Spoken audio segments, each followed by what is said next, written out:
Hello, CAA football fans, and welcome to our second round playoff edition of This Week at CAA Football. He's Tim McDonald. I'm Bobby Broyles. Tim, how was your Thanksgiving? Oh, Baba Ganoush, it was good. Knocked out a couple turkeys, maybe some pie and some stuffing. More importantly, though, I witnessed a great CAA football playoff win this weekend. Well, it's good to see that you haven't put on too much weight so we can both still fit in the screen.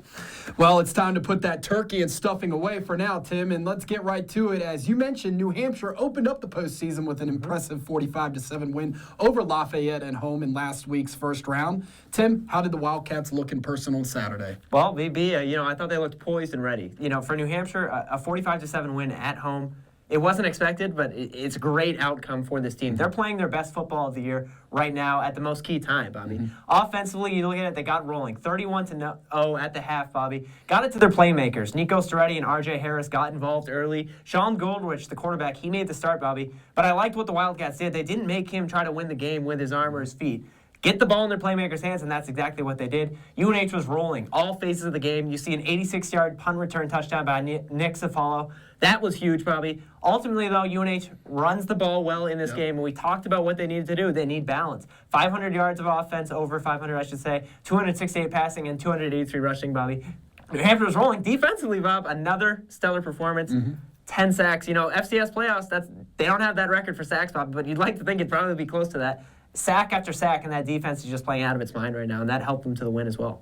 So leading the sack charge, of course, Jay Colbert with 3 sacks in that ball game. New Hampshire's win sets up a rematch with Maine, who the Wildcats knocked off 24-3 2 weeks ago in Durham. This time the Cats have to travel to Orono, and the prize is bigger, probably bigger than the Bryce Cowell Musket, as the two border rivals square off for a spot in the quarterfinals of the FCS playoffs. We don't often see two CAA football squads meet twice in the same season, so this one should be a little fun to break down right now. So what can we expect in the second round between these two teams? Yeah, I think you can expect the unexpected, Bobby.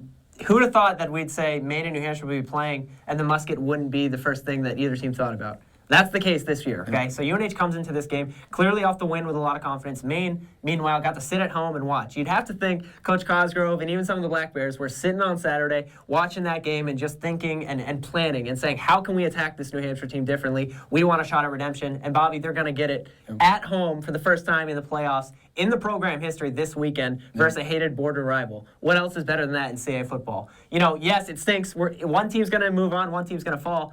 The height and the awareness just got a lot bigger this week, not only because it's the playoffs, Bobby, because they're rivals. Look at this game. I think Maine, the key is going to be getting pressure on whoever the quarterback is for New Hampshire. It's going to be Sean Goldrich or Andy Bayless.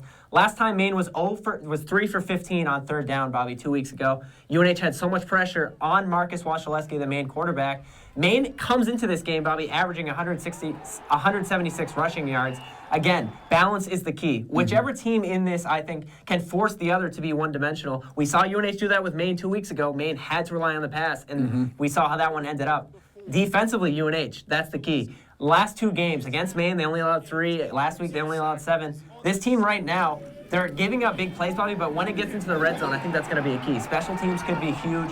Ondish, the punter for Maine, he averages 41 yards. And Praske, the punter for UNH, he averages 41 per 2. Keep an eye on them. I think that could be a huge game. But ultimately, it's going to come down to UNH, that offense versus the Maine defense. Does Maine want to prove that they can make adjustments and show up for this game? I think that's going to be the key. Of course, Christopher Lumba and Michael Cole, those players are going to want to say, listen, UNH, that performance we had a couple weeks ago wasn't who we are.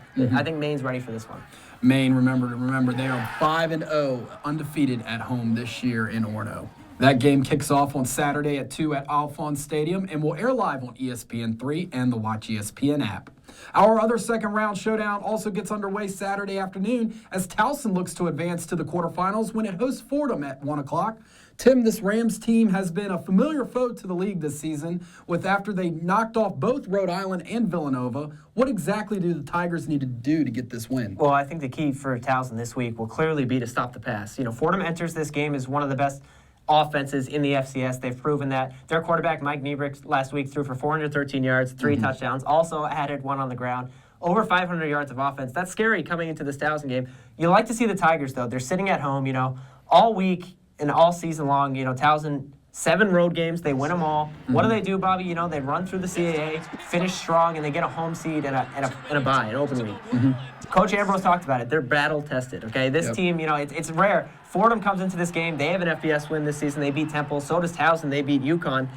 You see the similarities there, but I think for Towson, the key is clearly going to be stop the pass.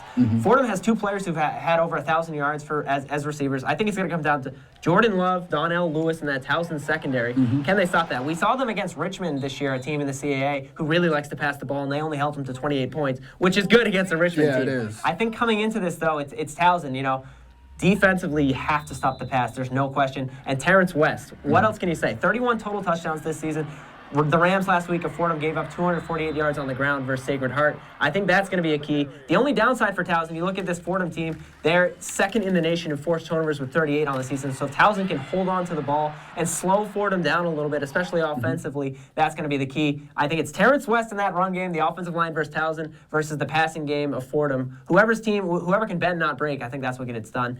Obviously, it's a home game for Towson. We saw what they happened 2 years ago when they played Lehigh at home. A lot of guys are still on that team, Bobby. I think they're going to come out and prove that they deserve to have the seed and deserve to play it at home in front of their fans. If you can't be at United Stadium for the game, catch the Tigers and Rams live at 1 o'clock on ESPN3. You can find links to live stats and audio and video streaming for both second-round playoff games on our game day page on CAAfootball.com. And Bobby, you can also follow all the weekend's action on Twitter at CAA Football using the official hashtag CAAFB. You can find us on Facebook at facebook.com/CAA Football. We love when fans interact with us, so if you have a comment or question during this playoff stretch, don't be shy. Feel free to hit us up. You can also get an inside look at the league by searching on Instagram, CAA Football. Tim, we know we'll have at least one team in the quarterfinals, but we're pulling for 2 to continue their quest for the title after this weekend. I feel the exact same way, BB, but thankfully the show at least will continue next week for one more time. I think you'll be vacationing, though, in the Caribbean, so I'll carry it for us. Don't worry. I'll keep it up. It's not going to be that hard. Maybe I could try to Skype in or maybe get you a souvenir or something while I'm gone. We'll see. Zach Burris will be here to fill in my big shoes and help you get our viewers across CAA football set for NCAA quarterfinal action. Well, Zach and I will see you here next week on CAA.tv. Enjoy the games this weekend, everyone.